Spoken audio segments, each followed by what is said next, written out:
నిన్న మనం ఏం చెప్పుకున్నాం? హ్యానిమన్ కూడా మనలాంటి స్ట్రగుల్స్ ఫేస్ చేసిన వాళ్ళే.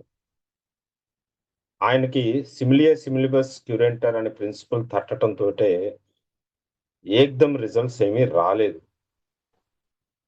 అంటే అక్యూట్ డిసీజెస్‌ని ట్రీట్ చేసినంత ఈజీగా క్రానిక్ డిసీజెస్‌ని డీల్ చేయటంలో ఆయన అంత ఈజీ ఫీల్ అవ్వలేదు.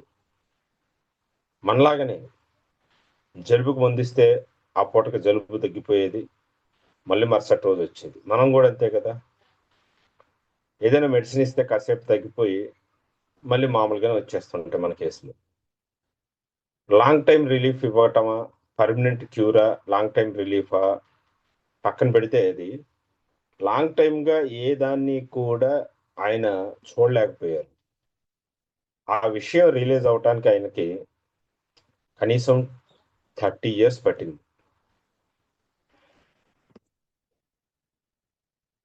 30 ఇయర్స్ పట్టింది. మనకు కూడా మన ప్రాక్టీస్‌లో కూర్చున్నప్పుడు ఫస్ట్ 6 మంత్స్ లోపు, 1 ఇయర్ లోపు ఫ్రస్ట్రేషన్ వచ్చేస్తది. అప్పట్లో ఉండేంత కెరీర్ సెటిల్‌మెంట్ అనేది ఇప్పటికి భిన్నంగా ఉండేది. ఇప్పుడు మనకి కెరీర్ సెటిల్‌మెంట్ 6 మంత్స్‌లో అయిపోవాలి. 6 మంత్స్‌లో గొప్ప డాక్టర్‌గా పేరు తెచ్చేసుకోవాలి మనం. ఇన్‌కమ్ అనేది స్టార్ట్ అయిపోవాలి. ఒక లైఫ్ సెటిల్‌మెంట్, ఒక స్టేటస్ అనేది వచ్చేసేయాలి అని అనుకుంటూ ఉంటాం. అక్కడొస్తుంది మనకంతా తిప్పలు. నాకెందుకు రిజల్ట్స్ రావట్లేదు అన్న క్వెషన్స్ వేసుకోవటానికి వెళ్లి, నాకేమీ రాదు, లేతే హోమియోపతి వర్క్ చేయదు, లేదా హోమియోపతిని మా చుట్టుపక్కల వాళ్ళు, మా ఊర్లో వాళ్ళు పెద్దగా ఇష్టపడటం లేదు. అవి స్లోగా తగ్గుతాయనో, అవి పని చేయవనో అంటున్నారు. సో, నేను డ్రాప్ అయిపోతున్నాను. నేను ఇంకోటేదైనా డ్యూటీ డాక్టర్‌గా చేయటమో, లేతే ఇంకోటేదైనా చదువుకోవటమో, అటు సైడ్ వెళ్ళిపోవటమో చేస్తాను. ఇది కూడా హ్యాండిమన్‌కి, మనకి అక్కడే డిఫరెన్స్. ఆయన అక్కడే ఒక క్వెషన్ వేసుకున్నారు. ఎందుకు తగ్గట్లేదు? మనం వేసుకోము. ఎందుకు తగ్గట్లేదు అనేది. ఆయన వేశారు. అదే ప్రధానమైన తేడా. ఆయనకు, మనకు. దాన్ని బ్యాక్‌గ్రౌండ్‌ని చెక్ చేయటం మొదలుపెట్టారు. ప్రతి కేస్‌ని ఇంకాస్త స్పష్టంగా తీసుకోవటం, ఇంకాస్త డీప్‌గా తీసుకోవటం మొదలుపెట్టిన తర్వాత, ఆయనకి తెలిసొచ్చిన విషయాలు నిన్న మనం 3 విషయాలు డిస్కస్ చేసుకున్నాం. ఒకటి, యూనివర్సల్ అప్లికేషన్ కాదు, లా ఆఫ్ సిమిలర్స్. అంటే నువ్వు లా ఆఫ్ సిమిలర్స్ అనే ఒక్కదాన్ని పట్టుకుంటే సూపర్ఫిషియల్ సింప్టమాటాలజీని మ్యాచ్ చేయటం అనే పనేనే పెట్టుకుంటే కేసులో ఎటువంటి ఇది రాదు. ఇవన్నీ క్రానిక్ డిసీజెస్‌కి మళ్ళీ చెప్తున్నాను. అక్యూట్ డిసీజెస్‌కి సూపర్ఫిషియల్ ఫెటాలిటీ సరిపోతుంది. కానీ క్రానిక్ డిసీజ్‌ని డీల్ చేయాలి అనంటే మయాస్మెటిక్ మ్యాచింగ్ అనేది చేయాలి. అలానే పెథాలజీ అనేది కూడా మ్యాచింగ్ చేయాల్సొస్తూ ఉంటుంది. మయాజం అనేది ఒక మెషినరీ అయితే, ఆ మిషనరీ నుంచి వచ్చిన ప్రొడక్ట్ పెథలాజికల్ సిమిలారిటీ అవుతుంది. పెథాలజీలో ఏదైతే మనం చూస్తూ ఉంటామో, దాని ఆ రిజల్ట్ అంతా మయాజమెటిక్ యాక్టివిటీ యొక్క గుణం అది.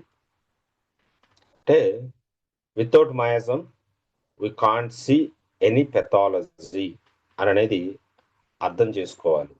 మయాజం లేకుండా పెథాలజీ డెవలప్ కాదు. పెథాలజీ అలోన్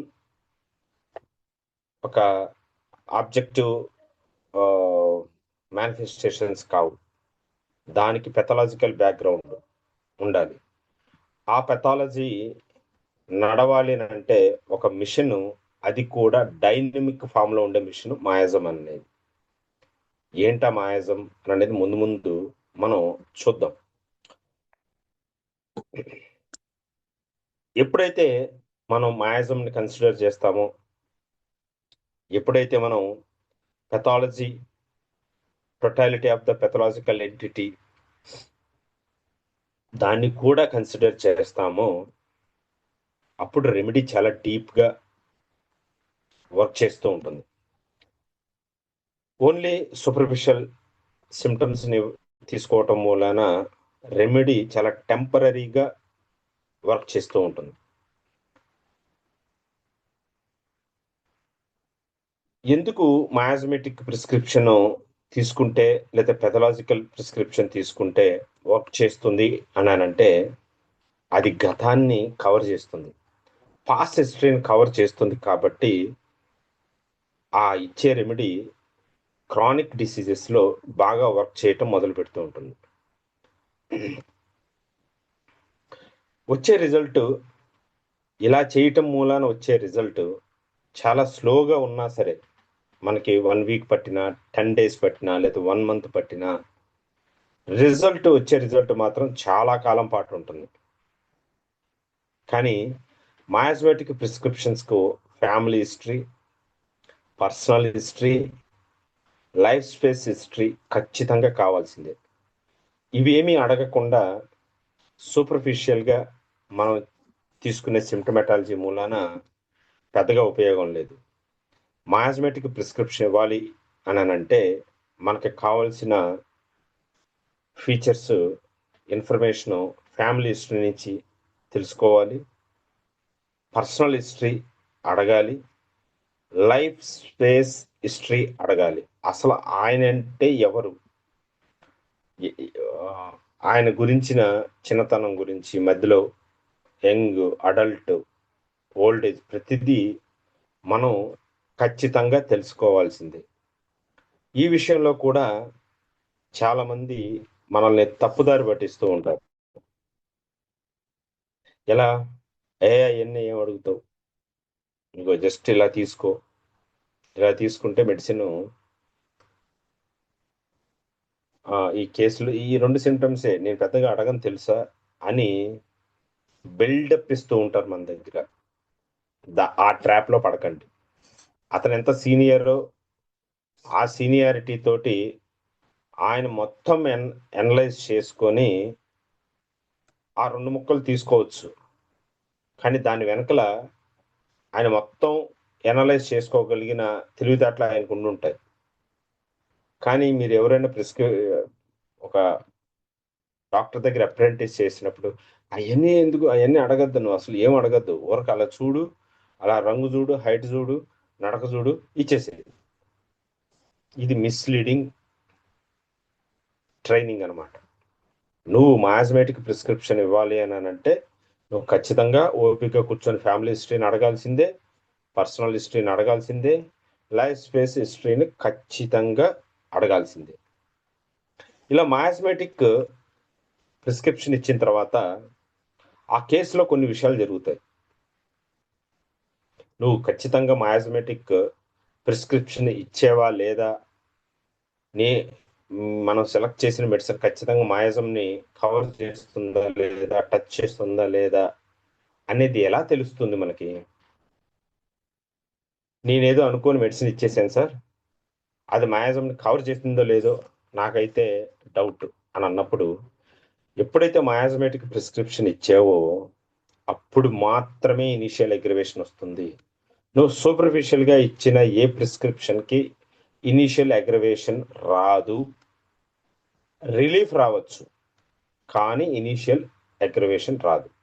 ఇనిషియల్ అగ్రివేషన్ అనిపించింది అనంటే మీరు ఆ మయాజమెటిక్ ప్రిస్క్రిప్షన్ అనేది రూట్ లెవెల్లో టచ్ అయింది అనేది అర్థం చేసుకోండి. అంత డీప్ లెవెల్లో టచ్ అయింది అనేది అర్థం చేసుకోండి.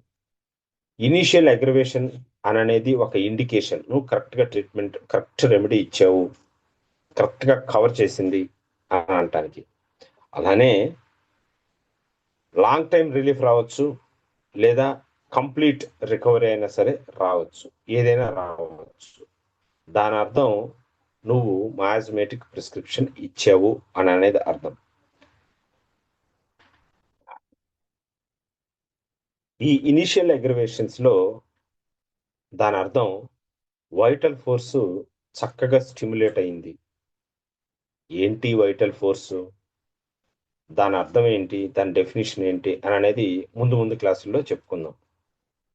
వైటల్ ఫోర్స్ని మోడర్న్ లాంగ్వేజ్లో ఎలాగ కంపేర్ చేసి చూడవచ్చు. ఇప్పుడున్న మోడర్న్ సైన్స్కి వైటల్ ఫోర్స్కి ఏమన్నా సారూప్యంగా ఉండే, సిమిలర్గా ఉండే ఏదైనా ఫంక్షన్ ఉందా? ఎందుకు అని అంటే వైటల్ ఫోర్స్ను మనం ఎప్పుడు డైనమిక్ ఫామ్లోనే ఒక కనిపించని మేనిఫెస్టేషన్గా మనం చూస్తూ ఉంటాం. అది కనిపించదు, కానీ మనం అర్థం చేసుకోవాలి. చాలామంది ఈ విషయం అర్థం చేసుకోలేకనే హోమియోపతిని మానేస్తూ ఉంటారు. వీళ్ళేదో పిచ్చి పిచ్చిగా వైటల్ ఫోర్స్ అని అంటారు, మాయాజమాన్ అని అంటారు. ఏది ఏ ల్యాబ్లో ఉన్నా సరే మాకు ప్రాక్టికల్గా చూపిస్తే కదా మనకు అర్థమయ్యేది. కాదు. అందుకనే హోమియోపతి చదివే వాళ్ళు, హోమియోపతి కావాలి అని అనుకునే వాళ్ళు కొంత స్పిరిచువల్ నాలెడ్జ్ అని అనేది అలవాటు చేసుకోవాలి. ఎంతసేపు మెటీరియలిస్టిక్గా ప్రతిదాన్ని చూస్తాము అని అంటే హోమియోపతి అని అనేది చస్తే అర్థం కాదు. కాబట్టి స్పిరిచువల్గా దాన్ని అర్థం చేసుకున్న వాళ్ళకి డైనమిక్ ఫామ్ అని అనేది అర్థమవుతుంది, వైటల్ ఫోర్స్ అని అనేది అర్థమవుతుంది, మాయాజమెటిక్ ఆ కాన్సెప్ట్ కూడా అర్థమవుతుంది. ఇంతకుముందు మనం కేసు చెప్పుకున్నాం. ఒక coryza, sneezings, aggravation, cold air, amelioration, warmth air అనే చిన్న ఒక కేసు ఎగ్జాంపుల్ చెప్పుకున్నాం. ఆ కేసులో మాయాజమెటిక్ ప్రిస్క్రిప్షన్ ఇచ్చినట్లయితే మొత్తం ఎలర్జీ, ఆ బ్యాక్గ్రౌండ్లో ఉండే ఏదైతే రూట్ లెవెల్లో ఏదైనా సప్రెస్ చేసి ఉంటే ఆ స్కిన్ ఎరప్షన్స్ కూడా బయటకు వస్తాయి. అంటే ఓల్డ్ డిసీజెస్, సప్రెస్డ్ డిసీజెస్ బయటకు వస్తున్నాయి అని అంటే నువ్వు మాయాజమెటిక్ ప్రిస్క్రిప్షన్ని ఆ లెవెల్లో ఇచ్చినట్టు, కరెక్ట్గా నువ్వు ఇచ్చావు అని అనేది అర్థం. ఇవేమీ జరగటలేదు అని అంటే నువ్వు సూపర్ఫిషియల్గానే ఆ కేసుని డీల్ చేస్తున్నట్టు. రిలీఫ్ రావచ్చు, ఆ పేషెంట్ మనకి చెప్పి వెళ్ళచ్చు, తగ్గిపోయింది సార్, జలుబు తగ్గిపోయింది అని ఒక 2 రోజులు మందులు తీసుకొని 2 రోజులు జలుబు తగ్గిపోయింది అని వెళ్ళొచ్చు గాక, బట్ ఇంకొక వారం తర్వాత 15 రోజుల తర్వాత మళ్ళీ మాకు జలుబు చేసింది, మళ్ళీ నాకు దగ్గు వస్తుంది అని రావచ్చు. మాయాజమెటిక్ ప్రిస్క్రిప్షన్స్ అంటే ఆ లెవెల్లో ఈక్వల్ చేసిన వాళ్ళకి ఓల్డ్ డిసీజెస్ బయటకు వచ్చేస్తూ ఉంటాయి. ఓల్డ్ డిసీజెస్ బయటకు వచ్చాయి అని అంటే నువ్వు కరెక్ట్గా మాయాజమెటిక్ సిమిలారిటీని టచ్ చేసినట్టు అని అనేది అర్థం చేసుకోండి.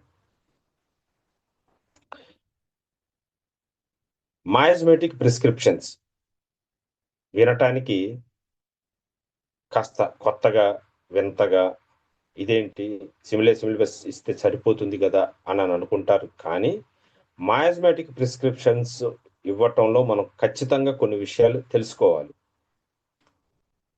ఈ మాయాజమెటిక్ అనే దాన్ని అర్థం చేసుకోలేకనే చాలామంది దాన్ని స్కిప్ చేస్తూ టీచ్ చేసేటప్పుడు వేరేగా టీచ్ చేస్తూ ఉంటారు. అలెన్స్కీ నోట్స్ ఒక్కటే పట్టుకోండి, అలెన్స్కీ నోట్స్ అలా చూడండి. ఒక డాక్టర్ గారు బయలుదేరారు ఆన్లైన్లో, మీకు తెలిసే ఉంటుంది. అలెన్స్కీ నోట్స్ ఎలా చదవాలో చెప్దాము, అలెన్స్కీ నోట్స్ ఒక్కటే చదువుకోండి. వద్దు, అది కరెక్ట్ కాదు. ఒక బుక్లో ఏం చెప్పేస్తారు, దాంట్లో ఎలాగా ఈ కాన్సెప్ట్ అంతా బేసిక్గా ఏమీ చెప్పకుండా అలెన్స్కీ నోట్స్ని నేను ఎక్స్ప్లెయిన్ చేసి చెప్తాను, మీరు ప్రాక్టీస్ బ్రహ్మాండంగా పెరిగిపోతుంది, రోజుకు ఒక 100-200 మంది బండ్లు కట్టుకుని వస్తారని చెప్పటం, ఇది మిస్లీడింగ్. అలా జరగదు, ఎప్పుడు జరగదు, అదంతా ఫ్యాంటసీ. అందుకని మాయాజమెటిక్ ప్రిస్క్రిప్షన్ని మనం అర్థం చేసుకోవాలి, కొంత కష్టపడాలి, కొంత స్ట్రగుల్ అవ్వాలి, దాన్ని అర్థం చేసుకొని మెడిసిన్ ఇవ్వాలి. మాయాజమెటిక్ ప్రిస్క్రిప్షన్స్లో మనం తెలుసుకోవాల్సిన విషయాలు ఏంటంటే, డిసీజ్ ఎందుకు మాటి మాటికి వస్తూ ఉంది, దానికి సంబంధించిన కారణం తెలుసుకోవాలి ముందు. ఎందుకు నాకే వస్తూ ఉంది, నా శరీరంలో ఏముందని వస్తూ ఉంది, ఆ జబ్బు ఎందుకు నాకు మాటి మాటికి వస్తూ ఉంది, ఏ కారణంతో వస్తూ ఉంది, ఎందుకు నాకే వస్తూ ఉంది, నా శరీరంలో ఏముంది. ఇదే మనం పేషెంట్కి కూడా అప్లై చేసుకుంటే పేషెంట్ రికరెంట్గా అదే ఇన్ఫెక్షన్ ఎందుకు వస్తూ ఉంది, ఆయనలో ఎటువంటి కారణం ఉంటే ఆ ఇన్ఫెక్షన్ వస్తూ ఉంది, ఎందుకు అతనికే వస్తూ ఉంది అంటే డిస్పోజిషన్, డయాథిసిస్ ఇవన్నీ ఉంటాయి కదా. అలాగనే ఆ శరీరంలో ఏముంది, ఈ క్వశ్చన్ అంటూ వేసుకోవాల్సింది. రెండో పాయింట్, ఎటువంటి గుణం ఉండటం మూలాన జబ్బు మళ్ళీ మళ్ళీ వస్తూ ఉంది.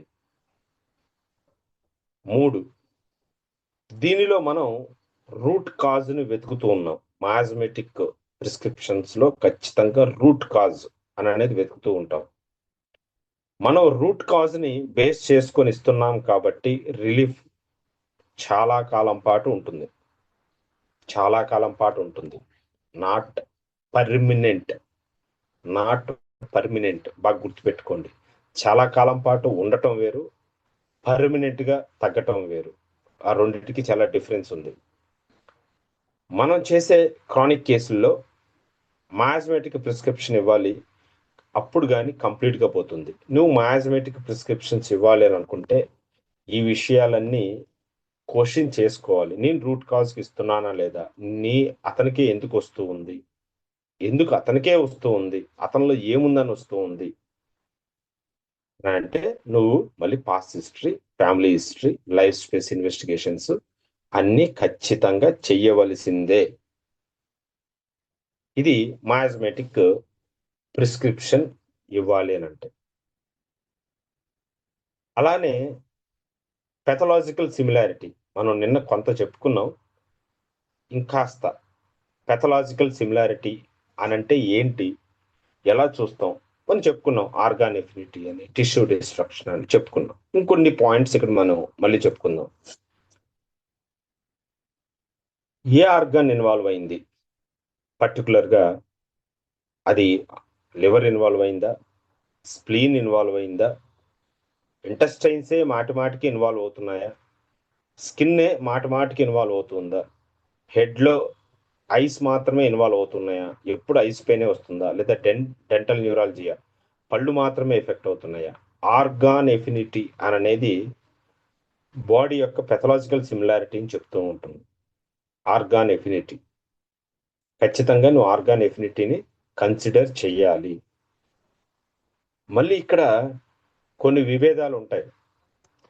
ఆర్గాన్ పట్టించుకోవాల్సిన పని లేదు, నువ్వు జనరాలిటీస్ నువ్వు తీసుకోపో అని కెంటంటే, కాదు నువ్వు ఆర్గాన్కి ఖచ్చితంగా ఇంపార్టెన్స్ ఇవ్వాల్సిందే అని బోగర్ అంటారు. ఆ వైరుధ్యాలు, ఆ డిస్సిమిలారిటీస్, డిఫరెంట్ టైప్స్ ఆఫ్ ఒపీనియన్స్, ఎవరు కరెక్ట్ ఎవరు రాంగ్ అని అంటే ఇద్దరు కరెక్ట్. ఎప్పుడు ఏది అని అనేది తెలుసుకొని మనం యూజ్ చేసుకోవాల్సి వస్తుంది. ఏ ఆర్గాన్ ఇన్వాల్వ్ అయింది, అది కూడా ఆ ఆర్గాన్లో వచ్చిన చేంజెస్ ఏంటి, అంటే ఆర్గాన్ ఇన్ఫ్లమేషన్కి వెళ్ళిందా, లేదా ఆర్గాన్ నెక్రోసిస్కి వెళ్ళిందా, లేదా ఆర్గాన్లో డీజనరేషన్ ఉందా, ఇష్కీమియా ఉందా, ఎటువంటి పెథాలజీ ఉంది ఆర్గాన్లో, ఇది చాలా ముఖ్యంగా తెలుసుకోవాల్సిన విషయం. ఆర్గాన్ ఇన్వాల్వ్ అయింది అని అనటంతో ఆర్గాన్లో ఎంత డ్యామేజ్ అయింది అని అనేది కూడా, ఎటువంటి డ్యామేజ్ అయింది అనేది కూడా చాలా ముఖ్యం. ఇది ఎలా తెలుస్తుంది మనకి, ఒక ఆర్గాను ఫలానా రీతిలో డ్యామేజ్ అయిందని అనేది ఎలా తెలుస్తుంది, ఇన్వెస్టిగేషన్స్కి వెళ్తే తెలుస్తుంది. ఒక స్కానింగ్ అబ్డమిన్కి సంబంధించింది అయితే అల్ట్రాసౌండ్ చేస్తే తెలుస్తుంది. బోన్స్కి అయితే ఎక్స్రే తీస్తే తెలుస్తుంది. ఎక్స్రేలో ఏం చెప్పారు అనే పాయింట్స్ని మనం నోట్ చేసుకోవాలి. ఫర్ ఎగ్జాంపుల్, ఆస్టియో ఆర్థరైటిస్ తోటి వచ్చారు, ఎక్స్రేకి పంపించావు, రేడియాలజిస్టు ఆస్టియోఫైట్స్ ఉన్నాయి, డీజనరేషన్ ఉంది, ఆ రెండు దగ్గరకు వచ్చేసి మధ్యలో కార్టిలేజ్ కంప్లీట్గా అరిగిపోయింది, డిఫార్మిటీ వచ్చింది అని చెప్పారు. నువ్వు ఈ పాయింట్స్ అన్ని నోట్ చేసుకోవాల్సిందే. ఏం నోట్ చేసుకుంటావు అక్కడ, డీజనరేషన్ అనేది నోట్ చేసుకుంటావు. ఏ పార్ట్ అని నోట్ చేసుకుంటావు? It is not joint, it is cartilage degeneration. అంతే కదా? మెనిస్కస్లు ఇవన్నీ అరిగిపోయి ఉంటాయి. సైనోవియల్ ఫ్లూయిడ్ అనేది డ్రై అయిపోయి ఉంటుంది. అంటే సైనోవియల్ గ్లాండ్స్ పెయిన్ఫుల్ గా కూడా ఉండొచ్చు అక్కడ. అంటే సైనోవియల్ గ్లాండ్స్ కూడా ఇన్వాల్వ్ అయినాయి, పెథాలజీకి గురైనాయి. అలానే ఎండ్ రిజల్ట్ ఏమొచ్చింది? డిఫార్మిటీ వచ్చింది. బోన్ అనేది అటు ఇటు అరిగిపోయింది. సో డిఫార్మిటీ ఫార్మ్ అయింది. సో నువ్వు డిఫార్మిటీ అనే పాయింట్ ని రాసుకుంటున్నావు. నువ్వు ట్రీట్ చేయగలవా లేదా అనేది పక్కన పెట్టు. నువ్వు అబ్జర్వ్ చేసింది ఎక్స్రే కానీ, స్కానింగ్ కానీ, అల్ట్రాసౌండ్ కానీ ఏమి ఇచ్చిందో రిజల్ట్, దాన్ని నువ్వు రాస్తున్నావు అక్కడ. అంతే. సో ఎక్స్రేలో ఆస్టియోఫైట్స్ ఉంటాయి, జాయింట్స్ స్పేస్ నారోయింగ్, ఇవి ఖచ్చితంగా నువ్వు పేపర్ మీద రాయాల్సిందే, కేసులో రాయాల్సిందే. అలాగనే దానికి సంబంధించిన మోడాలిటీస్ ఇస్తూ ఉంటారు.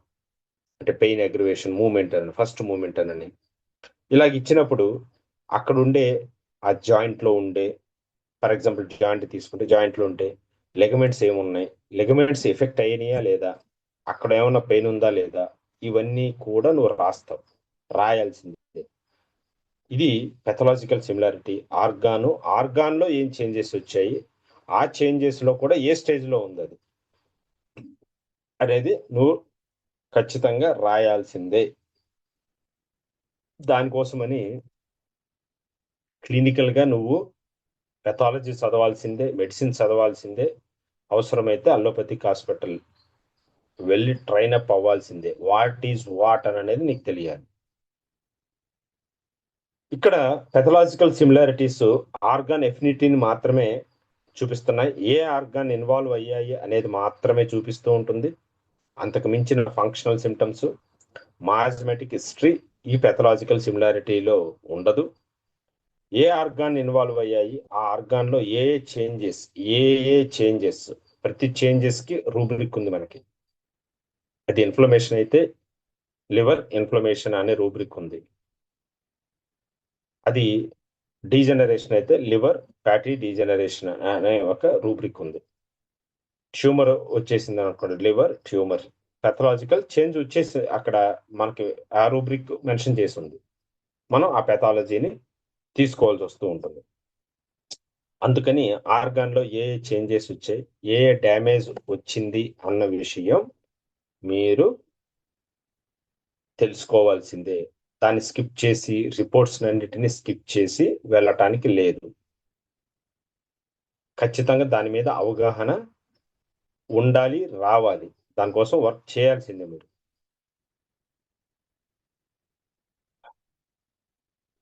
అలా కాకుండా నాకు మాయాజమెటిక్ సిమిలారిటీ వద్దు, నేను అలోపతిక్ బ్యాక్గ్రౌండ్ నుంచి వచ్చాను కాబట్టి, లేదా హాస్పిటల్లో పనిచేశాను కాబట్టి నాకు పెథాలజీ బాగా తెలుస్తుంది, నేను పెథలాజికల్ సిమిలారిటీని మాత్రమే తీసుకొని మెడిసిన్ ఇస్తాను, ఇక నేను ఏది కన్సిడర్ చేయను అంటే గ్యాంగ్రీన్ అంతే, ఆ వర్డ్ మాత్రమే తీసుకుంటున్నాను. లేదా ట్యూమర్ ఆ వర్డ్ మాత్రమే, అంటే పెథలాజికల్ సిమిలారిటీ ఒకటే, ట్యూమర్ ని కోనియం ఇచ్చేస్తాను, ట్యూమర్ ఉంది కదా. మాస్మెటిక్ లేదు, సిమ్టమ్ సిమిలారిటీ లేదు. అప్పుడు ఏం జరుగుతుంది? మదర్ టీచర్ ఫామ్ లోను 1x ఫామ్ లోను లోయర్ పొటెన్సీస్ లో ఇవ్వాల్సి వస్తుంది. చూస్తూ ఉండుంటారు మీరు ఆ కేసెస్ కూడా. పెథలాజికల్ సిమిలారిటీని మాత్రమే పట్టుకొని ఇచ్చే వాళ్ళలో వాళ్ళ అదృష్టం బాగుంటే పెయిన్ రిలీఫ్ కూడా వచ్చేస్తుంది. కానీ ఏదైతే స్ట్రక్చరల్ డ్యామేజ్ ఉందో ఆ స్ట్రక్చరల్ డ్యామేజ్ అనేది మారదు, మారే అవసరం లేదు. ఎందుకు? నువ్వు పెథలాజికల్ సిమిలారిటీలో భాగంగా ట్యూమర్ అనే ఒక్క మాటను తీసుకున్నావు, దానికి మొడాలిటీస్ లేవు.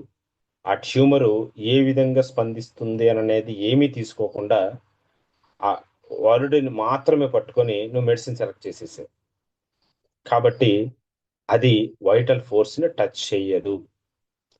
ఏమన్నా ఇచ్చిన ఒక పెయిన్ కిల్లర్ లాగా ఒక టెంపరీగా రిలీఫ్ ఇచ్చేసి మళ్ళీ మామూలు స్థితికి వచ్చేస్తుంది. నువ్వు వేసినప్పుడు పని చేస్తూ ఉంటుంది, మామూలుగా స్టేజ్కి వచ్చేస్తూ ఉంటుంది. మరి అసలు పెథలాజికల్ సిమిలారిటీ మీద మనం మెడిసిన్స్ ఇవ్వకూడదా అన్నానంటే దానికి కూడా ఒక ఎక్సెప్షన్ ఉంది. ఎక్కడైతే సిఫిలిటిక్ మాయాజం అన్ని మాయాజమ్స్ని డామినేట్ చేస్తూ పెథలాజికల్ డిస్ట్రక్షన్లో చాలా స్పీడ్గా వెళ్ళిపోతున్నప్పుడు మనకు పెథలాజికల్ సిమిలారిటీని ఫస్ట్ ఇవ్వండి, దాని తర్వాత కాన్స్టిట్యూషనల్ మెడిసిన్ ఇవ్వండి అని చెప్పే ఒక క్లాజ్ ఉంది. కానీ అన్ని కేసెస్లో అలా జరగదు. ఓన్లీ ఎమర్జెన్సీ కేసుల్లోనే అటువంటి డెసిషన్ తీసుకుంటూ ఉంటారు. అక్కడ మాత్రమే పెథలాజికల్ సిమిలారిటీ ఎలోన్ ఇంపార్టెన్స్ ఉంది. అక్కడ టెంపరీగా దాన్ని ఆపితే, ముందు మనిషిని ఆపితే, పెథాలజీని ఆపితే మనిషికి కాస్త కోలుకుంటాడు. దాంతో సిమ్టమ్స్ అన్నీ మనం ఎక్స్ట్రాక్ట్ చేసి కాన్స్టిట్యూషనల్ మెడిసిన్ ఇవ్వచ్చు అనేది. సో పెథలాజికల్ సిమిలారిటీని బేస్ చేసుకొని మెడిసిన్ ఇవ్వటంలో మనకు కావాల్సింది ఏంటి? ఏ ఆర్గాన్ ఇన్వాల్వ్ అయింది, ఆ ఆర్గాన్లో ఏ టిష్యూ ఇన్వాల్వ్ అయింది. మళ్ళీ ఇదేంటి, ఆర్గాన్లో టిష్యూ కూడా ఉంటాయా? అవును. ఆర్గాన్లో మనం టిష్యూస్ చూస్తే పారెన్కైమల్ టిష్యూ ఉంటుంది, అంటే దేర్ ఓన్ టిష్యూ. లివర్లో హెపటోసైట్స్ అనేది పారెన్కైమల్. ఈ లివర్ హెపటోసైట్స్ లివర్ సెల్స్ కాకుండా వేరే వేరే సెల్స్ ఉన్నాయి, మీసెన్కైమ్ సెల్స్ అని ఉన్నాయి. అలానే ఇమ్యూన్ సిస్టమ్ని అక్కడ ప్రొటెక్షన్కి ఉండే అదర్ సెల్స్ కూడా ఉన్నాయి.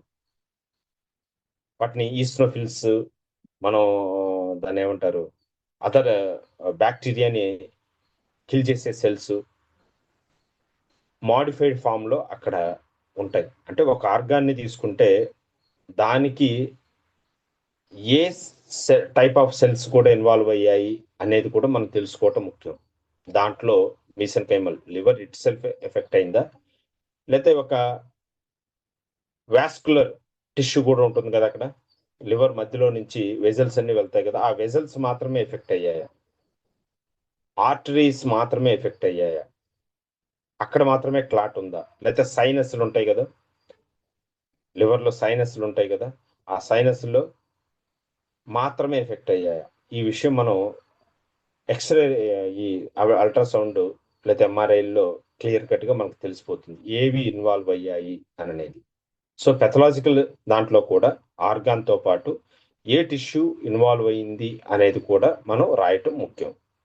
అలాగనే ఆ స్ట్రక్చర్ డిఫార్మిటీస్ ఎలాగొచ్చాయి, బాగా అరిగిపోయాయా, కర్వ్డ్ వచ్చేసాయా, మనకి curved spinal cord, curved bones అనేది కూడా రూబ్రిక్స్ ఉన్నాయి. ఎటువంటి డిఫార్మిటీ వచ్చింది అంటే ఫ్రగైలిటీ ఉందా, ఇరిగిపోయిందా ఎముకో, ఆ ఫ్రెగిలిటీ ఉందా అంటే మళ్ళీ మనకి రెమెడీస్ ఉన్నాయి.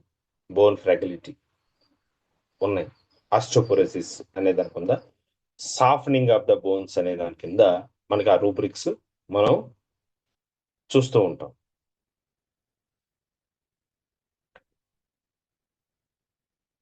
ఓన్లీ పెథలాజికల్ ప్రిస్క్రిప్షన్ ఇవ్వటం మూలాన మోడరేట్ రిలీఫ్ మాత్రమే వస్తుంది. టెంపరీగా పెథాలజీ అనేది ఆగినట్టు కనిపిస్తూ ఉంటుంది, కానీ దాని వెనుకల థ్రెట్ ఎప్పుడూ ఉంటుంది. ఏ మాత్రం నెగ్లెక్ట్ చేసినా కేసు ముందుకెళ్ళిపోతూ ఉంటుంది. సో పెథలాజికల్ సిమిలారిటీ కూడా మోడరేట్గా మాత్రమే ఆపగలదు, అంతేగాని పర్మనెంట్గా ఆపలేదు. కొన్నిసార్లు ఈ ప్రిస్క్రిప్షన్స్, ఈ pathological prescriptions advanced stage of డిసీజెస్లోను, క్యాన్సర్స్, ముఖ్యంగా క్యాన్సర్స్లో బాగా యూజ్ అవుతూ ఉంటాయి. అక్కడ చెప్పాను కదా, సిఫిలిటిక్ పెథాలజీ ఎటువంటి కంట్రోల్ లేకుండా, అడ్డు అదుపు లేకుండా పెరిగిపోతుంది అని అనుకున్నప్పుడు ఈ పెథలాజికల్ సిమిలారిటీ ఎలోన్ తీసుకొని మెడిసిన్స్ ఇచ్చి దాన్ని ఆపటానికి చూస్తూ ఉంటారు. దాన్ని సిఫిలిటిక్ పెథాలజీ అని మయాజ్మెటిక్గా చెప్పుకోనివ్వండి, లేదా పెథలాజికల్ సిమిలారిటీ అనే టిష్యూ డిస్ట్రక్షన్ కనిపించే విషయాల ప్రకారం కూడా తీసుకొనివ్వండి. అడ్వాన్స్డ్ కేసులో మాత్రమే ఉపయోగపడుతుంది. అంటే సిఫిలిటిక్ కేసుల్లో మాత్రమే ఈ పెథలాజికల్ సిమిలారిటీని మనం యూజ్ చేసుకుంటాం. అదర్వైజ్ అదర్ డిసీజెస్లో, అదర్ కండిషన్స్లో మనకి పెద్దగా యూజ్ అవ్వదు. ఇది సపోర్టివ్గా ఉపయోగపడే ట్రీట్మెంట్ మాత్రమే. సార్, క్యాన్సర్ కేసెస్లోను, సిఫిలిటిక్ మయాజం డామినెంట్గా ఉండే కేసెస్లో పెథలాజికల్ ప్రిస్క్రిప్షన్స్ ఉపయోగపడుతున్నాయి కదా, ఇక అన్ని కేసెస్లో మనం అలాగ వాడేద్దాము అని అనుకుంటే కుదరదు. ఇది పర్మనెంట్ కాదు, ఇది కూడా సపోర్టివే. ఏది పర్మనెంట్ అవుతుంది? సిమ్టమ్ సిమిలారిటీ మయాజ్మెటిక్ ఆస్పెక్ట్లో ఇచ్చేది, అలాగనే పెథలాజికల్ ఆస్పెక్ట్లో, ఈ మూడిటిని కవర్ చేసి ఉండే మెడిసినే పర్మనెంట్ రిజల్ట్ని ఇవ్వగలుగుతుంది. ఈ మూడు ఆస్పెక్ట్లో మనం ఇచ్చే మెడిసిన్ మనం మ్యాచ్ చేయగలగాలి కేసుకి. అది ఒక కేసు చూద్దాం. సోరియాసిస్ కేసు తీసుకుందాం. దానికి ఇచ్చింగ్ ఉంటుంది, స్కేలింగ్ ఉంటుంది. మనం ఇచ్చింగ్, స్కేలింగ్ వెంటనే సల్ఫరో ఏదో ఆర్సనికో ఏదో తడతది, ఆ రెండే సిమ్టమ్స్ తీసుకున్నాం. ఎందుకు అనంటే ఇది క్రానిక్ కేసు. సోరియాసిస్ అనేది క్రానిక్ కేసు, చాలా కాలం పాటు వేధించే కేసు, అంత ఈజీగా పోని కేసు, ఆటో ఇమ్యూన్ డిసీజ్ కాబట్టి. ఇచ్చింగ్ని, స్కేలింగ్ని పైనుండే పొక్కులను బట్టి నువ్వు తీసుకున్నావు, మెడిసిన్ ఇచ్చావు, సిమ్టమాటిక్ రిలీఫ్ రావచ్చు, రాకుండా ఏం పోదు. కాస్త పొట్టు తగ్గిందండి అంతే, ఇంక అంతకుమించి ఏం చెప్పడు. పొట్టు తగ్గింది, వారం అయిందండి పొట్టు తగ్గి, ఇంక ముందుకు వెళ్ళట్లా, లేదు తగ్గినట్టు తగ్గి మళ్ళీ ఎక్కువైంది, సిమ్టమాటిక్ రిలీఫ్ అంతే. ఇచ్చింగ్ తగ్గింది, పొట్టు తగ్గింది, ఇలాగ ఒక్క సిమ్టమ్ని మాత్రమే తగ్గిందిగా చెప్తూ ఉంటారు. అలాగనే అతని చైల్డ్హుడ్ నుంచి అతని లైఫ్ స్టోరీ చదివావు, ఆ రికరెన్సీ అనేది చైల్డ్హుడ్ నుంచి ఉంది, అప్పుడప్పుడు వస్తూ ఉంటుందండి, వింటర్ సీజన్కి వస్తూ ఉంటుంది, పోతూ ఉంటుంది, లేకపోతే మధ్య రోజుల్లో ఏమీ ఉండదు, మళ్ళీ వింటర్ సీజన్ వచ్చేలోపు వచ్చింది, లేదా నేను టెన్షన్ పడితే వచ్చింది అని అన్నప్పుడు అది మయాజ్మెటిక్ ఎనాలిసిస్ చేయాల్సి వస్తుంది ఆ కేసుని. అలానే స్కిన్, దాని మీద ఉండే పొక్కులు, దాని పొక్కుల కింద ఉండే డిశ్చార్జ్లు, ఆ డిశ్చార్జ్ ఏ కలర్లో ఉంది, ఆ పొక్కు ఎంత మందంలో ఉంది, అది ఫ్లేక్, స్కాబా, ఒక పౌడరీ టైప్ ఆఫ్, మనకి ఆ పొక్కుల్ని డిస్క్రైబ్ చేసే రూబ్రిక్స్ అన్నీ ఉన్నాయి. ఎవరైనా పెట్టండి ఎరప్షన్స్లో, స్కాబీ అని, స్కేలీ అని, పౌడరీ అని మనకి ఆ పొక్కుల్ని డిస్క్రైబ్ చేయటం అనేది ఉంది. పెట్టండి, ఆ రూబ్రిక్స్ అన్ని పెడితే మనకు కూడా అర్థమవుతుంది. ఇప్పుడు మనం అది థిక్ ప్లేక, థిన్ ప్లేక, స్కాబా, డిశ్చార్జా, వితౌట్ డిశ్చార్జా, ఇటువంటి పెథలాజికల్ ఫీచర్స్ని మనం కన్సిడర్ చేస్తే అదే సోరియాసిస్ కేసులో ఆ సోరియాసిస్ ప్యాచ్ చుట్టూరు ఏమైనా క్రాక్స్ ఉన్నాయా, ఇవన్నీ చూస్తే ఆ క్రాక్స్ని బట్టి అవన్నీ చూస్తే పెథలాజికల్ ప్రిస్క్రిప్షన్ అవుతుంది. సో సోరియాసిస్ కేసుని తీసుకుంటే పై సిమ్టమ్స్తో పాటు పాస్ట్ హిస్టరీని, చైల్డ్హుడ్ హిస్టరీని, ఫ్యామిలీ హిస్టరీని తీసుకుంటున్నాం. అలానే ఆ వచ్చిన పొక్కులు ఎటువంటి పొక్కులు అనే దాన్ని కూడా తీసుకుంటున్నాం. అప్పుడు మాత్రమే పెథలాజికల్ సిమిలారిటీ అనేది మనం చేసినట్టు. ఈ మూడు చేయగలగాలి మనం. ఈ మూడిట్లో ఏది మిస్ అయినా మనకి రిజల్ట్ అనేది అటు ఇటుగా ఉంటుంది, చేయగలగాలి. ఇక్కడ సిమ్టమాటిక్ గా తీసుకున్న సిమ్టమ్స్ ని మెడిసిన్ కవర్ చేసింది. చిన్నప్పటి నుంచి అది సోరిక్ నుండి సైకోటిక్ గా మారే వరకు, ఆ ప్రాసెస్ ని సోరిక్ నుంచి సైకోటిక్ గా మారే వరకు, అంటే చిన్నప్పుడు 6th క్లాస్లో ఉన్నప్పుడు చిన్న దురదగా మొదలైంది, చిన్న పొక్కు కింద ఓకేసేవాడిని, సోరిక్ ఫామ్.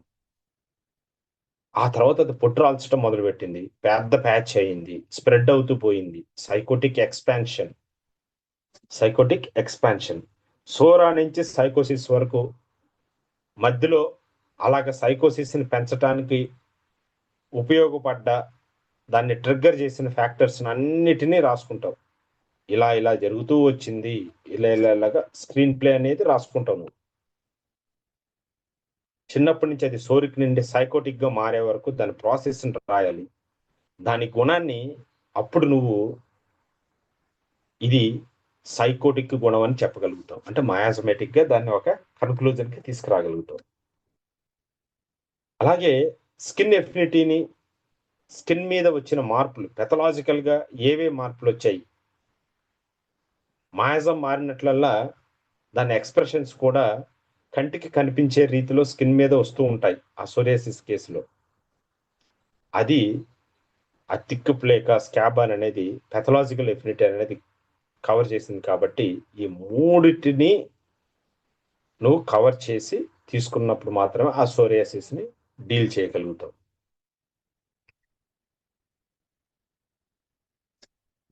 ఈ 3 లేయర్స్ ని కవర్ చేస్తూ ఇచ్చిన మెడిసిన్ కి